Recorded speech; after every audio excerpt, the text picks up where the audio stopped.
कोई भी दो लोगों के बीच जब कॉन्फ्लिक्ट होता है या कोई प्रॉब्लम आती है, let's say it's me and another person, अगर मुझे किसी के साथ संस्कार स्वभाव नहीं एडजस्ट हो रहा, नहीं बन रही, हर बात में ही कुछ एक डिफरेंस ऑफ ओपिनियन आ रहा है, तो जनरली जो बात आती है, जो हम फील करते हैं, वो ये है कि जो हम कह रहे हैं, जो हम सोच रहे हैं, वो राइट है, एंड सामने वाला जो कह रहा है या सोच रहा है या कर रहा है वो ऑब्वियसली राइट नहीं है। और स्पेशली जब बातें एकदम ऑपोजिट होती हैं। लेट्स से आपने कहा बेटी एंड मदर इन लॉ, अब ये तो सारा दिन उनके बीच चलने वाला है कि अगर वो दो डिफरेंट हैं, दो डिफरेंट बंडल ऑफ संस्कार है ना, दो आत्माएं हैं, बिल्कुल दो डिफरेंट अपब्रिंगिंग है।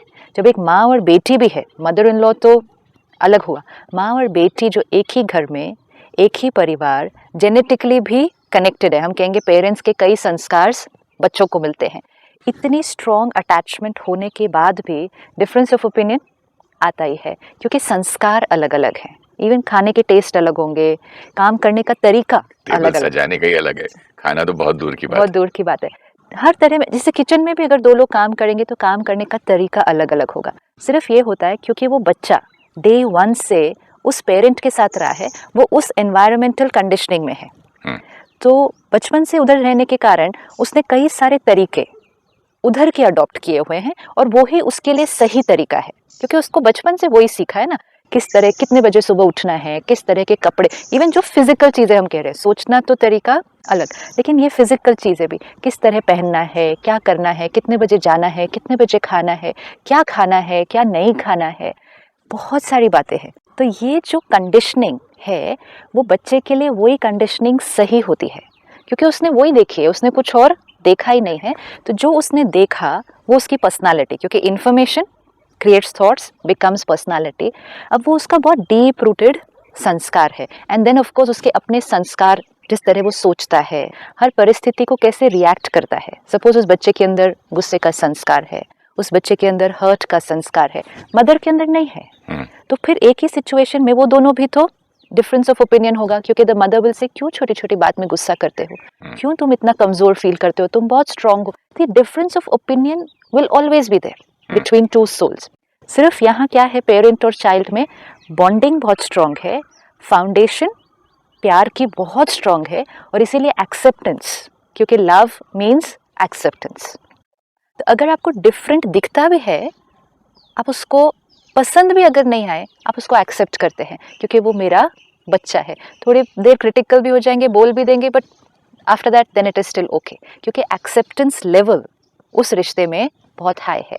लेकिन अब ये बेटी जब दूसरे घर जाएगी, जहाँ कई सालों की एक अलग कंडीशनिंग हुई हुई है, वो कितने बजे उठते हैं, क्या खाते हैं, क्या करते हैं, उनके सही और गलत के जो पैरामीटर्स हैं, उनकी राइट्स एंड रॉन्ग्स की जो डेफिनेशंस है, और इस बच्चे की जो राइट्स एंड रॉन्ग्स की डेफिनेशन है, दे कम्प्लीटली डिफरेंट। मतलब हो सकता है कि दोनों का एक भी राइट और रॉन्ग सेम नहीं होगा। बट वहाँ की फैमिली को भी तो नया नया लगता होगा ना, कि समझो कि बाकी फैमिली 25 साल से एक दूसरे के साथ जी रहे हैं, तो एक बहू घर पे आती है, तो उसको वो लोग एक्सपेक्ट करने लग जाते हैं कि हमारी तरह जिए, हमारी तरह बात करे, हमारी तरह खाए, हमारा टेस्ट हो बाकी सबकी तरह। Why she so different? Yes, तो डिफरेंट तो रहेगी ना। Exactly, this is the point. Different तो होगा ही ना, अगर ये बात हम सब पकड़ लें इस बात को कि डिफरेंट तो होगा ही, and different not only because of conditioning, but different because different soul. वो आत्मा एक अलग एनवायरनमेंट में, अलग वाइब्रेशंस में पल कर आई है 25 साल या 30 साल, और यहाँ एक अलग वाइब्रेशन है। अब सिर्फ 25 साल की अगर हम वाइब्रेशन देख लें तो दो कंप्लीटली डिफरेंट हो सकती है। अब हमें ये पता है कि आत्माएं तो अनेक जन्म लेकर आई है।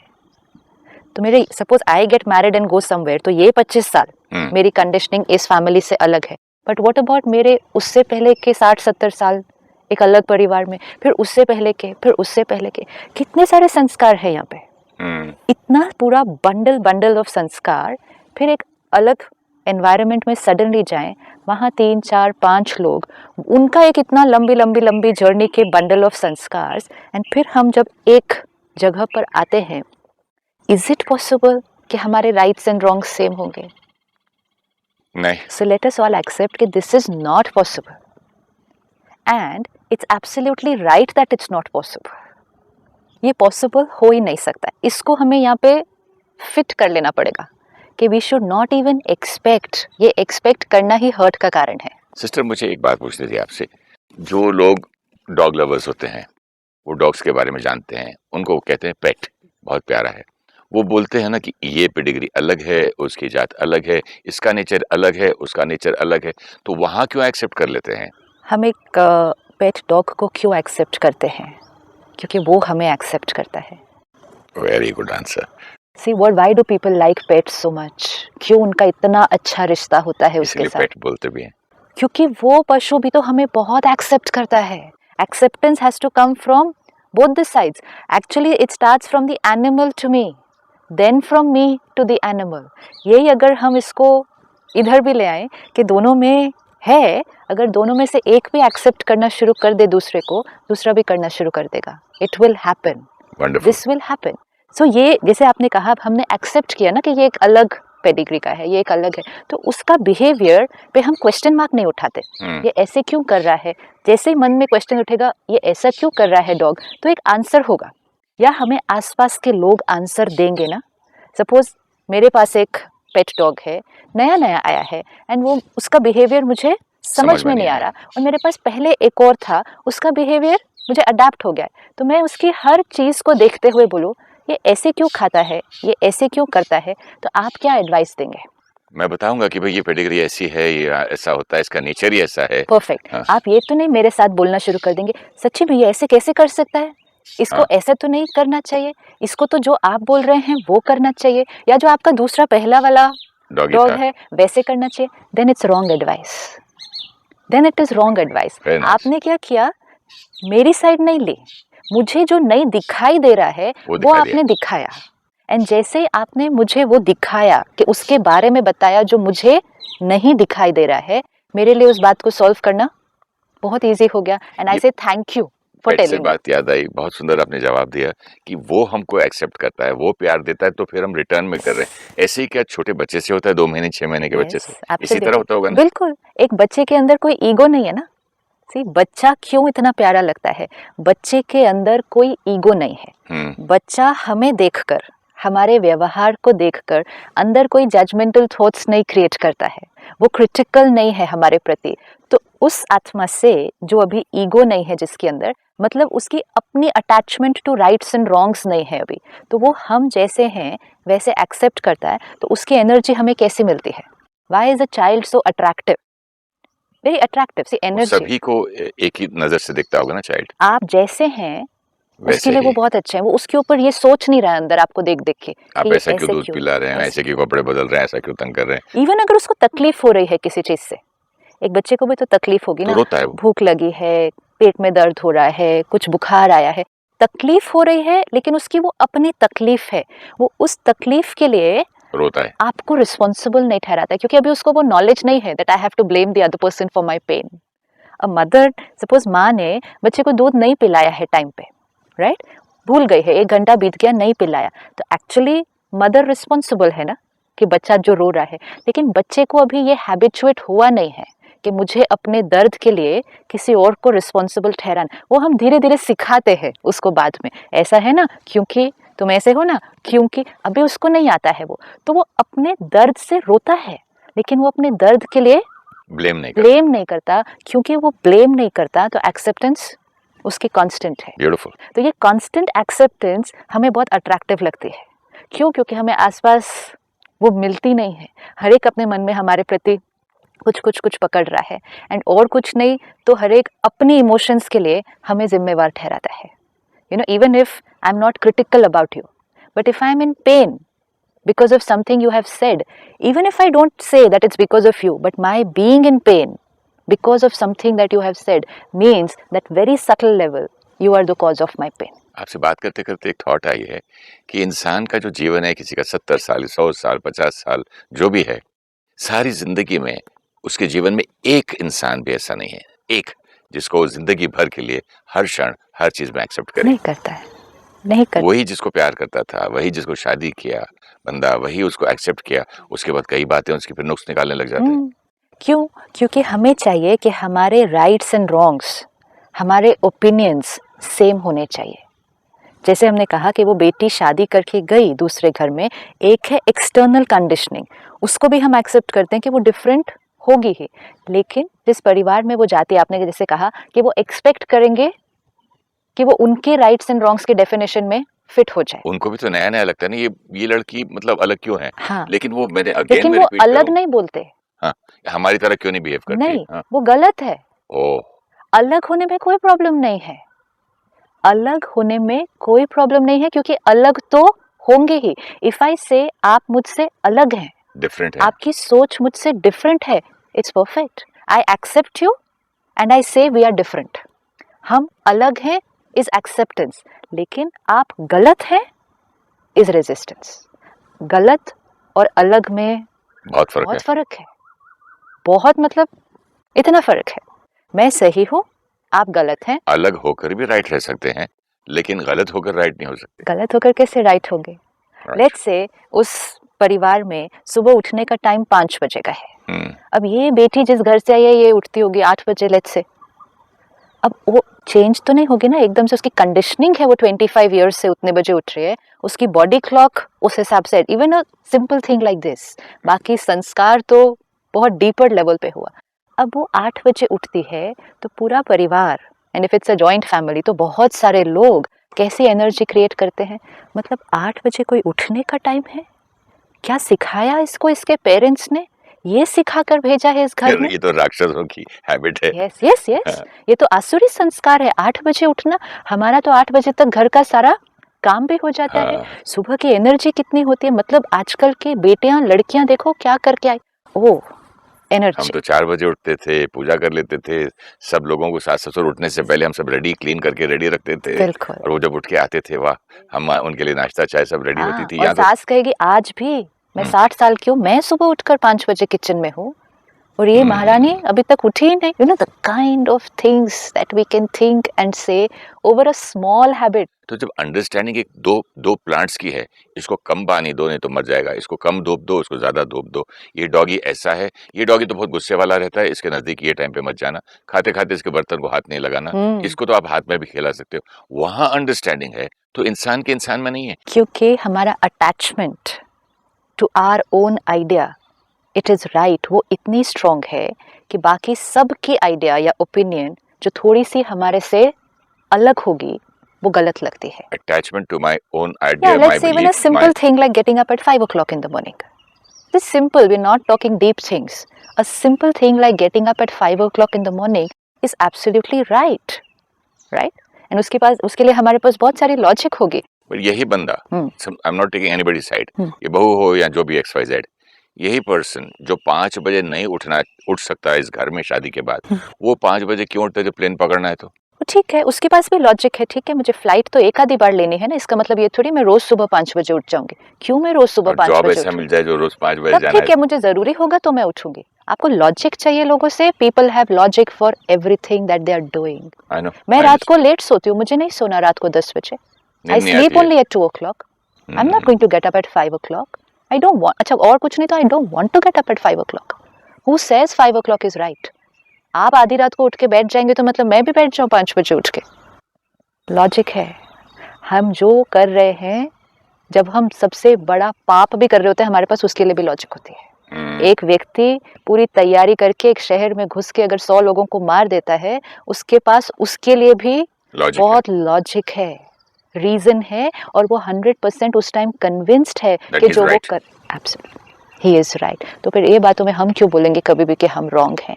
एंड विच इज फाइन, ये बिल्कुल सही है, क्योंकि मेरे लिए मेरी पर्सनालिटी के थ्रू, मेरे संस्कारों के थ्रू जो मुझे दिखता है वो ही राइट है ना। मुझे वो दिखेगा नहीं जो आपको दिखेगा। और फिर इनको और गुस्सा आता होगा ना जब मैं राइट कर रही हूँ या राइट कर रहा हूँ, फिर अगला बंदा समझता क्यों नहीं है? बिल्कुल, जब हमारे राइट को कोई रॉन्ग कहता है हाँ, तो बहुत प्रॉब्लम होती है। ये तो सोचा ही नहीं था मैंने। मेरा राइट है और सारे लोग, ये लोग बार बार मेरे राइट को रॉन्ग बोलते हैं, पता नहीं मुझे पसंद नहीं करते या मुझे जलते हैं। या जो भी रीजन हो। और जब मेरे राइट को ये लोग रॉन्ग बोलने लगते हैं, तब मैं इनके राइट को मैं रॉन्ग बोलना शुरू कर देती हूँ। अगर 5 बजे उठना फैमिली के लिए सही है, लेकिन वो जो बच्चा 8 बजे उठ रहा है वो उसको बार बार रॉन्ग बोलेंगे, तो वो बच्चा, जो पेरेंट्स 5 बजे उठ रहे हैं, वो कहेंगे 5 बजे ही रॉन्ग है उठना।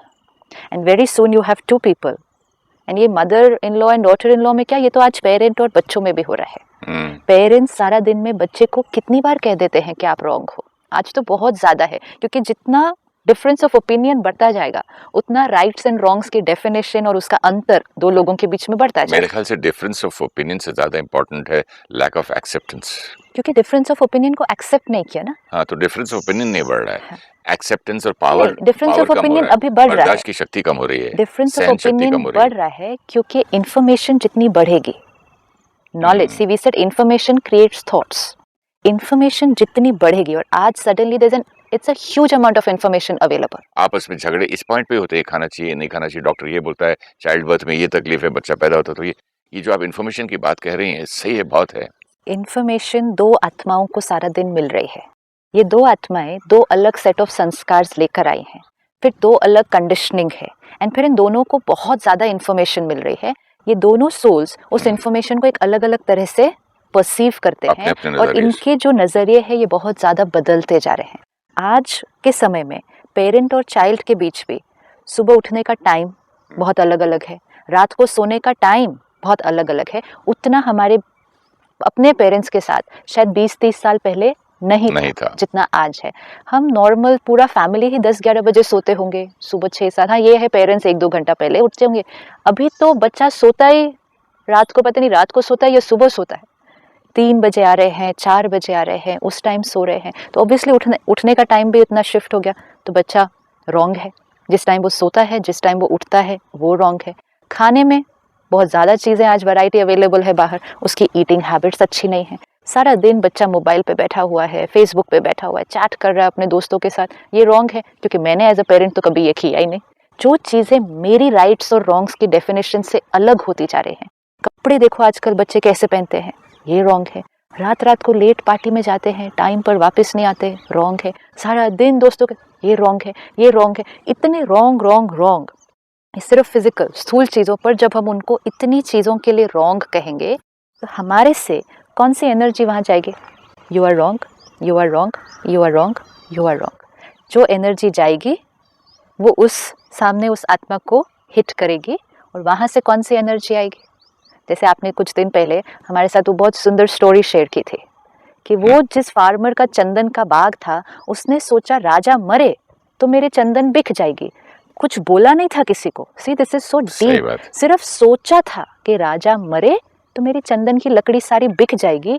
तो दूर बैठे राजा, जो उस फार्मर से कभी मिला भी नहीं था, उस राजा को ये थॉट आता है कि इसके पूरे फार्म को कॉन्फिस्केट कर लो, इस व्यक्ति को गांव से बाहर निकाल दो। How did this happen? This story is for us to understand a very very deep message कि आप जो सोचते हैं वो सोच सामने वाले को एग्जैक्ट नहीं पता चलेगी, लेकिन वो सोच सामने वाले के अंदर एक सिमिलर क्वालिटी ऑफ सोच क्रिएट करना शुरू कर देगी। क्योंकि फार्मर ने सोचा राजा मरे, राजा ने सोचा कि इस किसान को ही गांव से बाहर निकाल दिया जाए। ये है डीप। अगर एक पेरेंट एक बच्चे के लिए सारा दिन में ये 10 बार भी सोच ले कि ये बच्चा गलत है, तो फिर बच्चे के अंदर भी बहुत जल्दी कौन सी थॉट आएगी कि ये पेरेंट गलत है। अब most beautiful relationship, in laws तो दूर, मोस्ट ब्यूटीफुल रिलेशनशिप में जब ये एनर्जी आने लग जाए, यू आर रॉन्ग, तो रिस्पेक्ट, आप रॉन्ग को रिस्पेक्ट नहीं कर सकते, ट्रस्ट नहीं कर सकते, प्यार नहीं है, एक्सेप्टेंस नहीं है, ये रेजिस्टेंस एंड रिजेक्शन है। You are wrong, you are wrong. अब जब यू आर रॉन्ग एनर्जी आ गई दो आत्माओं के बीच, तो ये एक दूसरे से बहुत दूर हो चुके हैं। अब पेरेंट को ये सोचना होगा, अभी इस क्षण बैठकर सोचना है, पेरेंट्स आर ऑलवेज राइट। इसमें कोई डाउट नहीं है, बिल्कुल कोई डाउट नहीं है, क्योंकि पेरेंट कभी बच्चे के लिए गलत सोच ही नहीं सकता है।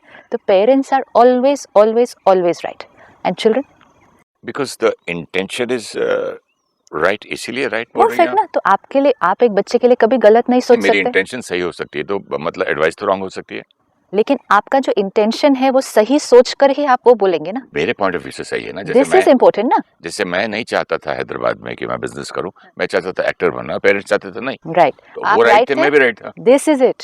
अब इस लाइन को अंडरलाइन कर ले, वो राइट थे, मैं भी राइट था। इस लाइन को अगर हम जीवन में हर रिश्ते में हर पल रख लें, life will become very, both are always right. आप देखो आपके पेरेंट्स जो भी कह रहे थे आपको जाने के लिए, how could they accept if they see it like that, how could they accept कि सब कुछ है, सब कुछ छोड़कर, इतना सुंदर परिवार, मकान, सुविधाएं, गाड़ियां, सब फैसिलिटीज छोड़कर एक अनजान शहर जहाँ किसी को नहीं जानते, फिर एक प्रोफेशन ऐसा जहाँ मतलब सक्सेस कितने कम लोगों को मिलती है और स्ट्रगल कितना ज्यादा करना पड़ता है, और नई नई शादी। हाँ, नई नई शादी। तो ऐसे में पेरेंट तो राइट ही है ना, सारा अगर कुछ हिसाब तो से बोलो। देखा जाए तो मैं हर पॉइंट उनके पॉइंट ऑफ व्यू से कोई भी मुझे मार्क्स में नहीं दे सकता रॉन्ग है। अभी अभी शादी हुई, बिजनेस चल रहा है, पिताजी नहीं रहे, पिताजी की जगह मुझे बैठकर दुकान चलानी है, मकान चलाने हैं, सब छोड़ छाड़ के बॉम्बे चले जाना। लेकिन आज ये बोलना और आज ये फील करना कि वो हर बात में वो राइट थे, ये आज फील हो रहा है। लेकिन उस टाइम कैसे फील हो रहा होगा, कैसे हैं, समझते ही नहीं मेरी बात को, इनको समझ में नहीं आता, इनकी सोच, इनका we would literally find everything wrong. And similarly आपके अंदर जो वो पैशन था, जो वो डिटर्मिनेशन थी, जो एक डिजायर था, वो उनको नहीं समझ में आएगा। तो जब हमें दूसरे की सोच समझ ही नहीं आ पाती, हमें दिखाई नहीं देता, कई बार हम कहते हैं I just can't understand how you can think like this, मतलब मुझे बिल्कुल, मैं कितना भी ट्राई करूँ, मुझे समझ ही नहीं आता कि आप ऐसा कैसे सोच सकते हैं। उस टाइम पर हमें ये बात अंडरलाइन करनी पड़ेगी, मुझे उनकी सोच समझ नहीं आ रही, उनको मेरी सोच समझ नहीं आ रही, हम दोनों की सोच किसी एंगल से मैच नहीं कर रहे, लेकिन दोनों की सोच अपने अपनी जगह से 110% एब्सोल्युटली बिल्कुल बिल्कुल राइट है, ऑलवेज। एक कुएं का मेंढक था, उसकी मुलाकात होती है समंदर के मेंढक के साथ। ओके। तो वो पूछता है तेरा समंदर कितना बड़ा है? तो बोलता बहुत बड़ा है। तो वो छोटी सी जंप लगाता है, इतना बड़ा, हाँ, उसके वॉल पे, हाँ, बावड़ी के हाँ, वेल हाँ। की बावड़ी पे इतना जंप लगा, इतना, तो और लगा इतना, बाद में जो बावड़ी के एक एज से जंप लगा के दूसरी एज पे जाके बोलता इतना, हाँ। नहीं भाई इससे भी बड़ा। तो बोला ऐसा नहीं हो सकता, हाँ, इससे बड़ा तो हो नहीं इससे सकता, बड़ा। क्योंकि मैंने तो सारा कुछ देख लिया। Absolutely. उसकी सीमा है ना थिंकिंग की। Yes, yes. बट वो सही है ना, ये इम्पोर्टेंट है, वो सही है ना, ये सीमा है। एज अ थर्ड पर्सन हमें ये दिखाई देगा कि इसकी जीवन ये थी, हाँ, विच जितना मीन्स सर्कमफ्रेंस है हाँ, बावड़ी का, राइट, ये एज से उधर तक कूद के, बोले इसके साथ इससे ज्यादा क्या होगा? उससे ज़्यादा उसको दिखाई नहीं देगा, उससे ज़्यादा वो कॉन्सेप्चुलाइज नहीं कर सकेगा। क्यों? क्योंकि ये उसकी जीवन है। ऐसे ही ये हमारी जीवन है, मतलब हमारे संस्कार, हम अपने संस्कारों से अलग कुछ कॉन्सेप्चुलाइज नहीं कर सकते, वो हमें, मतलब वो कॉन्सेप्ट भी हमें नहीं समझ में आ सकता, क्योंकि हमारे पास वो है ही नहीं। हमें हर चीज़ सिर्फ और सिर्फ यहाँ के फिल्टर से दिखाई देती है, उसके अलावा अगर कुछ है तो वो हमें दिखाई नहीं देता, हम उसको एक्सेप्ट नहीं कर पाते, हम उसको समझ नहीं उसके पाते। आगे सोच नहीं पाते। जैसे हम We can't संस्कारों से understand. बंधे हुए हैं, लिमिटेड है,